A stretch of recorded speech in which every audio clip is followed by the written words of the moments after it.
Now, you personally launched the crusade to end the cover-up about antidepressants and teen suicide. Can you tell us a story about that? Well, I've known for almost 15 years, ever since 1991, that these SSRI drugs, these Prozac-like drugs, were truly dangerous. And so I keep following that, writing about that. I've testified before the Florida Congress. I've been given awards for my work in trying to get people to understand that these drugs are very, very dangerous. So I've just written a lot about it. I've followed the case. For instance, if you look at all the school shootings, the Columbine-type shootings, 8 out of the 13 were taking prescription psychotropic drugs. Oh, I did not know that. 8 out of 13. And the 5, we just don't know, because whenever it happens, the drug companies rush to the scene, block up the information, scream privacy, scream medical invasion of privacy and this type of thing. But 8 out of 13 we know were on them. Columbine kids were on them. Kip Kingle up in Oregon was on them. The guy down in Atlanta wasn't a student, but had the same pattern of the Kip Kingle up in Oregon, and then he kills his mother, father, and wife in the house, goes into the Atlanta Stock Exchange and shoots 8 or 10 people. Now, is there a specific conflict with teenagers that don't mix with the antidepressants? Why specifically? It happens with adults as well. I mean, the poor lady in Houston that drowned all 5 of her kids. Yeah. Just systematically held them underwater. I know. I heard about that. She was on a chemical soup. Yeah. Effexor was the leading drug, major SSRI drug in her, and it's just amazing that the public doesn't understand or is not. Actually, I think the public knows it. Now, what about the people who commit crimes that are not on antidepressants and that do have chemical imbalances that are not taking care of those? They're not like this. I mean, we're not talking when a woman drowns her children, when kids go in and shoot each other in schools and shoot themselves. These are not crimes. This is psychotic rage brought on by drugs that have so upset the brain that they are in a fugue state. I remember they talked to some of these kids at Columbine, and they said they looked at these people's faces and they realized nobody was home.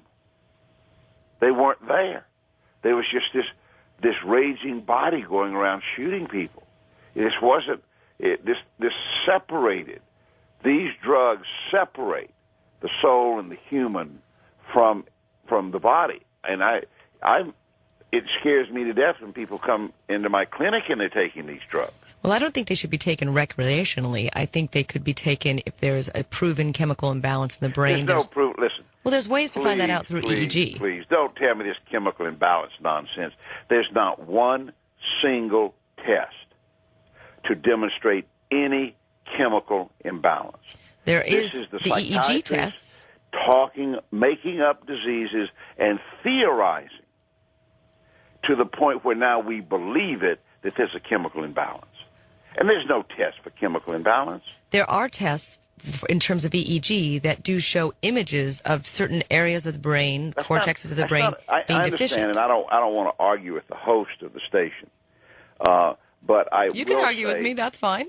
That's absolutely fine. I will say that a certain EEG in several people does not equate to a chemical imbalance. We have people getting these drugs for social anxiety. All of a sudden you hear on the news 20 million people have social anxiety. Everybody has had social anxiety. That's one of those created names for the purposes of the FDA. It's a disease mongering. And then these people in Smithfield, Tennessee, No, you know what, Dr. Whitaker, I am a huge proponent of the EEG. I have done it myself. I have healed a lot of amazing things that are multiple head traumas and so forth. And I'm not a huge fan of SSRIs, but I do know that in some cases people might need them, but in most cases they don't. So I am actually, it's preaching to the choir with you. So you and I we're in alignment with that. Agreement, right? Well, we're in alignment with that. But for the sake of a good argument on the air, I thought I'd go there with you. But no, the point being here is that there are many alternative modalities out there, and the good news is that 60% of medical schools now today are currently training medical doctors in alternative therapies such as chiropractic, nutritional, Chinese medicine, acupuncture, the gamut's all being taken care of now. Where's this being done? In over 60% of medical schools now, and this is according to Dr. Larry Dossi out of Duke University, who did the study, and it's documented in his the latest book. I can't think of his name. That's weird. I am not aware of that degree of penetration of alternative medicine. And it actually increased about.